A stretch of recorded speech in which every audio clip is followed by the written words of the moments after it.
आज की कहानी है मेरे पिता एक महान व्यक्ति।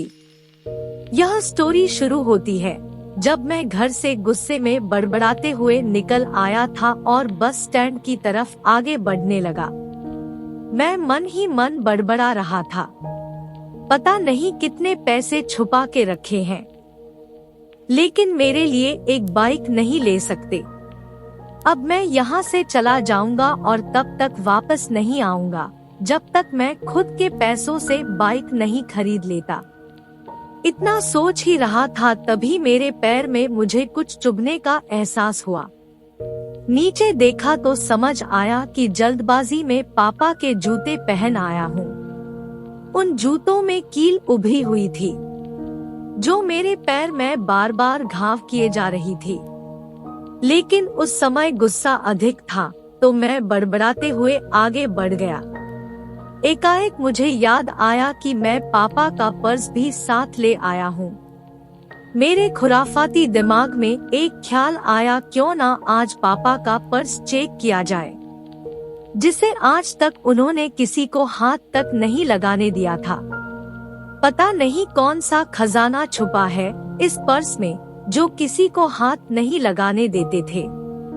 जब मैंने पापा का वह पुराना पर्स खोलकर देखा तो उसमें पैसे तो नहीं मिले, लेकिन पैसों की जगह पर एक डायरी रखी हुई थी। तब मैंने सोचा, ओह, तो यहाँ खजाना छुपा रखा है। मैं समझ रहा था कि यहाँ पापा ने लिखा होगा कि किससे कितने पैसे लेने हैं और किसको कितने पैसे दिए हैं, लेकिन मैं गलत था।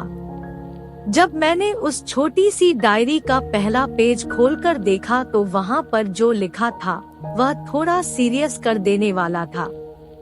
डायरी में जो लिखा था उसे पढ़ने के बाद मेरे चेहरे पर जो एक्सप्रेशन थे वह गायब हो चुके थे, क्योंकि डायरी में वैसा कुछ नहीं था जैसा मैं सोच रहा था। वहाँ पर उन पैसों का हिसाब लिखा हुआ था जो अलग अलग कामों के लिए अलग अलग लोगों से उधार लिए गए थे। उस लिस्ट में कंप्यूटर के नाम पर भी पैसे लिए गए थे। कुछ यूँ लिखा था, 50,000 बेटे के कंप्यूटर के लिए। यह वही कंप्यूटर था जिसे मैं आज तक यूज कर रहा हूँ, लेकिन मुझे यह पता नहीं था उस कंप्यूटर को खरीदने के लिए पैसे कहाँ से आए थे। लेकिन आज पता चल रहा था। मुझे आज भी याद है जब मैंने पहली बार कैमरे के लिए जिद की थी, जो मेरे पापा ने मुझे 2 हफ्ते बाद मेरे बर्थडे पर ला कर दिया था, जिसे देखकर मैं बहुत खुश हुआ था। और मुझे खुश देखकर मुझसे कहीं ज्यादा अगर कोई खुश था तो वह थे पापा। अब मेरे चेहरे से गुस्सा एकदम गायब हो चुका था। जब मैंने आगे का पन्ना पलटा तो वहाँ पर कुछ विशेष इच्छाएं लिखी हुई थी। पहली जो विश थी उसमें जो लिखा हुआ था, अच्छे जूते पहनना। यह बात मेरी कुछ समझ नहीं आई। तभी मेरा पाँव अचानक सड़क पर भरे हुए पानी पर जा पड़ा और तभी मेरे पाँव में कुछ गीलीपन होने का एहसास हुआ। जब मैंने जूता उतार कर देखा तो उसका तला टूटा हुआ था। यह देखकर मुझे डायरी में लिखी बात याद आ गई।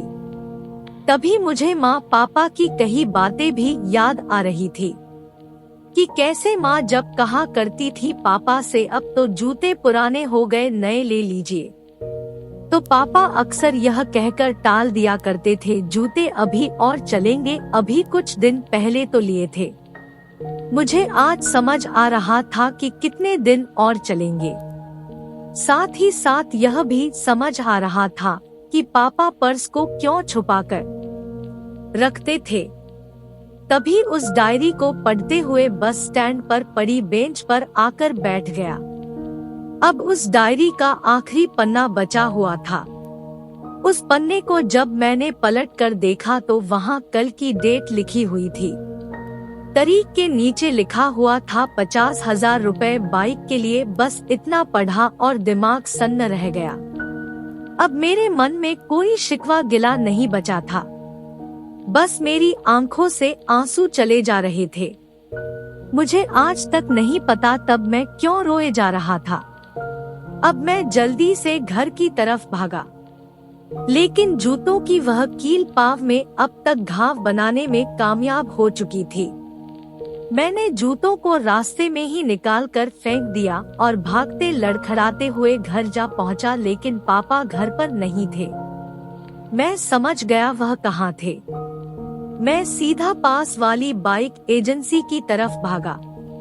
पता नहीं आज कहां से इतनी ताकत आ गई थी कि मैं भागते हुए थक नहीं रहा था, और वह भी बिना जूतों के नंगे पैर। जैसे तैसे मैं बाइक एजेंसी पर पहुंचा।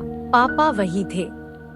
मैंने पापा को दौड़कर गले लगा लिया और मेरी आंखों से आंसू रुकने का नाम ही नहीं ले रहे थे। पापा को समझ नहीं पा रहे थे आखिर हो क्या रहा है, मैं क्यों रो रहा हूँ। मैंने पापा से कहा, पापा मुझे मोटरसाइकिल नहीं चाहिए, आप अपने लिए जूते ले लीजिए। अब आज से मैं जो भी करूँगा अपनी मेहनत से अपने बलबूते पर पढ़कर करूँगा। दोस्तों, बस इतनी सी थी ये कहानी। Thank you for watching. Please like, subscribe and share.